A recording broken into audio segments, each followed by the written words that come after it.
हाँ हाँ, वो वही है। बात कुछ ऐसी है कि वो हमारे जो डेथलेस गॉड हैं उनको यहाँ पर हम आत्मा भगवान भी कहा करते हैं। तो वह विपिन अपना सर हिलाता है। तो क्या तुम मुझे बता सकते हो कि आखिरकार यहाँ पर जो आत्मा भगवान है वो कहाँ पर रहते होंगे? तो वहीं दूसरी तरफ वो कहता है, जी जी हाँ, आपको इसके लिए यहाँ पर स्पिरिट महल के अंदर जाना होगा। स्पिरिट महल के अंदर जाकर आप वहां पर उनसे मिल सकते हैं।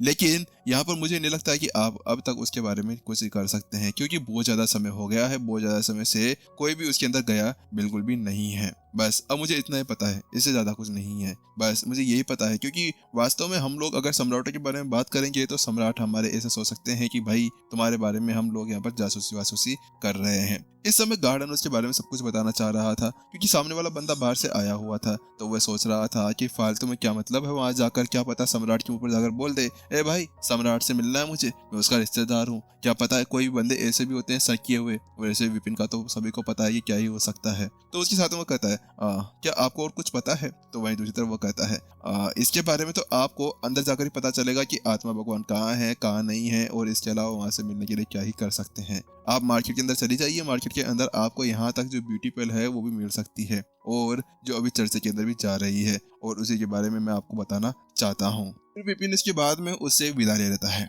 और वो वहां से चला जाता है। अब विपिन को यहाँ पर पता लगाना था कि यहाँ पर क्या वास्तव में उस स्पिरिट पैलेस के अंदर प्रत्युषा रहती थी।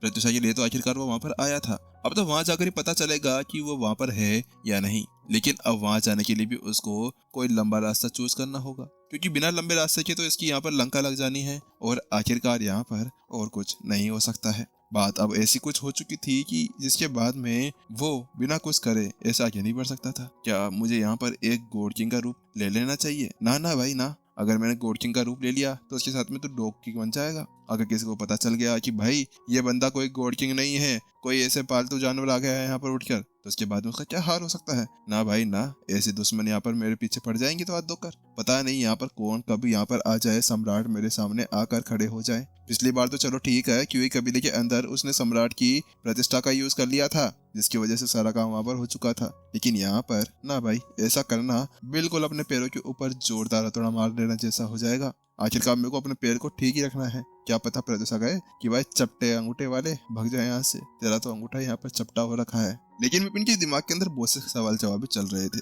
बात कुछ ऐसी थी कि उसके पास में अपना मास्क था जो उसको प्रत्युषा ने दिया था, उसका तो वो यूज कर सकता था, लेकिन वो केवल गॉड किंग के सामने शायद काम करे। लेकिन क्या पता गॉड किंग्स भी उसको वहां पर पहचान ले, क्योंकि अब तक उसने यहाँ पर गॉड किंग के सामने उसका ज्यादा यूज नहीं किया था। और इस प्लेन को यहाँ पर मन से निकलने में ज्यादा समय नहीं लगता है, क्योंकि फालतू में क्या पता यहाँ पर गॉड सम्राट को पता चल जाए कि कोई ऐसा बंदा है जो उनके मूवर का यूज करते हुए पूरी दुनिया को पागल चूतिया बना के जा रहा है। तो उसके बाद में वो तो मेरी लंका लगा देंगे। अरे भाई मेरे को लंका तोड़ के यहाँ पर मार मार के यहाँ पर मेरे पितवाड़े तो तुता देंगे, तो मेरा क्या ही हाल हो जाएगा। ना भाई ना, मेरे तो यहाँ पे पहले से पायल तोड़ा है, मैं यहाँ पर कुछ नहीं कर सकता। ना ना, ऐसे चलो रहने दो, फालतू की हरकत है, मैं तो नहीं करने वाला। विपिन यहाँ पर अपने दिमाग, अपने दिल, अपने तन बदन से वो सारे ख्याल बाहर निकाल देता है जो वो सोच रहा था। लेकिन हालांकि यहाँ पर उसके पास में फिर भी बहुत से ऐसे मौके आ चुके थे। और इसके अलावा यहाँ पर विपिन को जब गार्ड से वो बातें कर रहा था तो उसके बाद में उसको पता चला कि यहाँ का जो सम्राट है उसकी कोई संतान नहीं थी। संतान नहीं थी तो इसी वजह से यहाँ पर हमेशा टूर्नामेंट्स हुआ करते थे। टूर्नामेंट्स की होने की वजह से ही यहाँ पर है ना कुछ समय के अंदर अंदर वो टूर्नामेंट्स हो जाया करते थे, और उन टूर्नामेंट्स के अंदर जो हिस्सा लेने वाले लोग थे ना, वो यहाँ पर उन महान कबीलों के अंदर से आया करते थे ताकि उनको एक नई संतान मिल सके। क्या पता वहां पर जो एनर्जी है ना जो उसने वहां पर उसके पीछे छोड़ी थी, जैसे कि यहाँ पर पिछले लावा पूल के अंदर, तो वैसा ही लावा पूल यहाँ पर भी था। लेकिन उस लावा पूल की भी वही हालत थी, लेकिन फिर भी उसके अंदर की जो एनर्जी थी वो बहुत ज्यादा अधिक थी। तो इसी वजह से यहाँ पर वो उसका यूज यहाँ पर कर सकते थे। पर जैसा कि यहाँ पर सम्राट ब्लड से ही यहाँ पर एक बहुत ज्यादा खतरनाक चीज बाहर निकल कर आती है, वो थी यहाँ पर बहुत ज्यादा खतरनाक एनर्जी। और उस एनर्जी के बारे में भी यहाँ पर उसको उस गार्ड से पता करते हुए पता चला था कि गार्ड ने उसको सब कुछ बता दिया था। और इसके अलावा उसने उसको ये और बताया था कि 5 दिनों के अंदर अंदर यहाँ पर जो टूर्नामेंट है वो स्टार्ट होने वाला था। इसी वजह से यहाँ पर विपिन ने उन सारी चीजों के ऊपर ध्यान देना शुरू कर दिया, जिसके साथ में वो वहां पर जा सकता था, रह सकता था और कैसे उस टूर्नामेंट के अंदर पार्ट ले सकता था।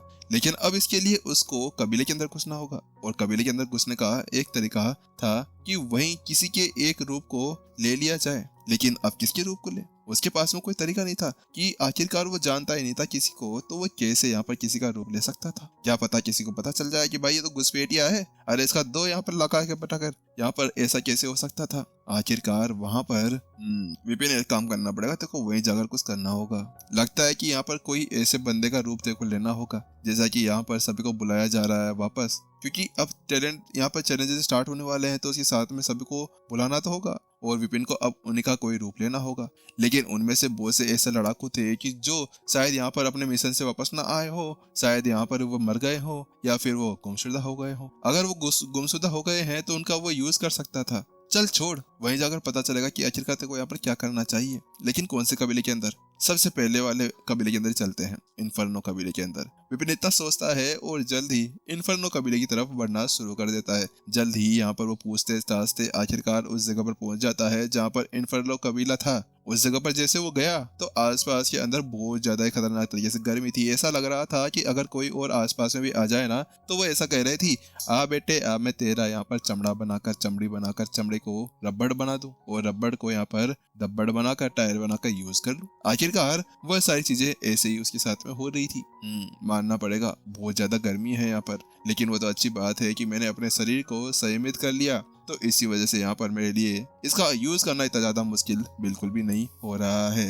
विपिन उस कबीले की डाइट अंदर नहीं जाता है, वो पहले वहीं पर आसपास के अंदर एक बार ढूंढ लेता है और उसके अंदर शराब पीने के लिए चला जाता है। वहां पर बहुत सारी शराब को वो ऑर्डर कर देता है और वहीं पर ही पियक्कड़ की तरह बैठ जाता है। रुक जा बेटा, मैं प्रत्युषा भाभी को बोलूंगा कि विपिन यहाँ पर दारू पी रहा है, फिर तेरी क्या हालत होगी। जनता बोल देना है कमेंट्स में। वहीं उसके साथ में विपिन जल्द ही वहीं बैठ जा है और उसके साथ में वेट करने लगता है। कुछ समय होता है और उसके साथ में ही च्यों धड़ाम, यहाँ पर जो सामने वाला कबीला था उसका मेन गेट खुलता है और उसके अंदर से ही एक आकृति बाहर आकर पड़ती है और उसके पीछे पीछे दो और युवक आ रहे थे। तुम दोनों ही अच्छा नहीं कर रहे हो। दिलीप, राजेश, तुम्हारी इतनी हिम्मत कैसे हो गई? आखिर तुम दोनों यहाँ पर मेरे साथ में करना क्या चाहते हो? तुम वास्तव में बहुत ज्यादा गलती कर रहे हो। यहाँ पर वो जो लड़का जमीन के ऊपर गिरा हुआ था वो उससे कहता है, क्या क्या कह रहे हो तुम? अरे तुम्हारा दिमाग खराब है क्या? सुरेश, तुम यहाँ पर अब किसी काम के नहीं हो। तुम अब 2 साल पहले वाले सुरेश नहीं हो,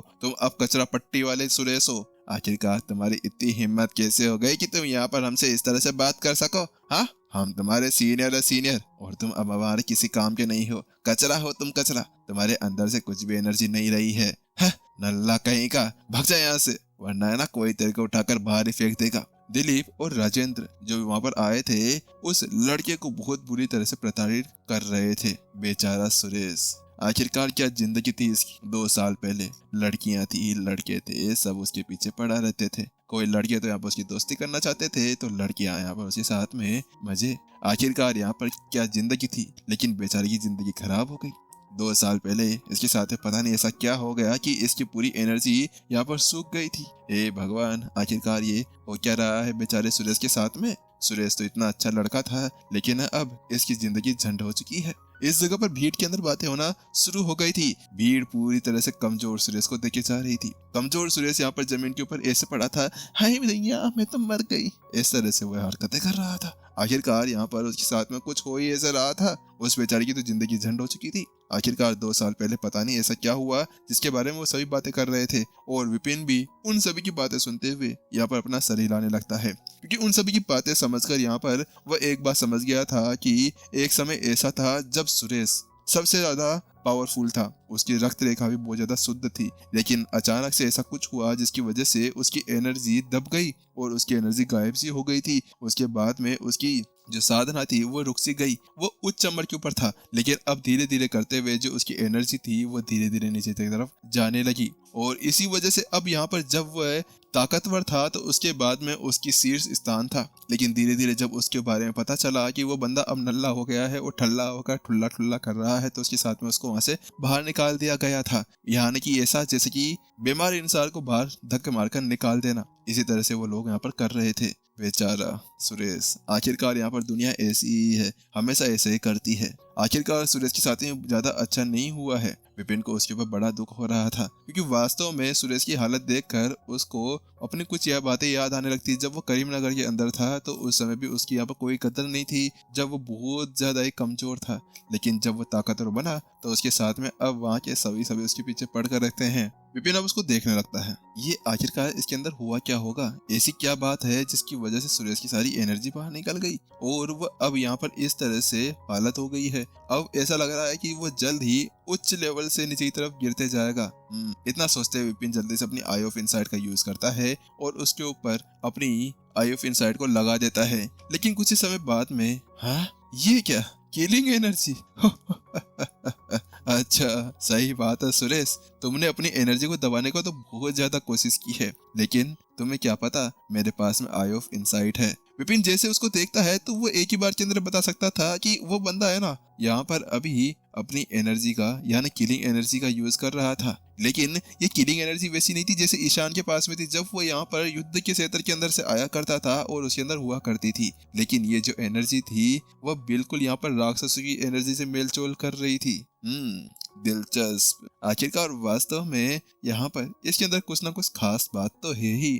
विपिन उसको देखते देखते यहाँ पर उसकी जो जिज्ञासा थी वो उसके अंदर बढ़ जाती है, क्योंकि आखिरकार यहाँ पर जिज्ञासा ना बढ़े तो विज्ञासा बढ़ेगी क्या। सामने वाला बंदा ऐसा सब कुछ हो रहा था तो उसके साथ में यहाँ पर विपिन उसको देखता रहता है और एपिसोड बिना किसी सस्पेंस के पर खत्म हो जाता है। चलो गाइस ये 3 एपिसोड से इसके अंदर मैंने इसको मिला दिया है क्योंकि ज्यादा बड़ी हो जाएगी तो इसी वजह से, और बस थोड़ी बहुत और वेट करो फिर हम देखते टाटा बाय बाय करते हैं इस स्टोरी को भी।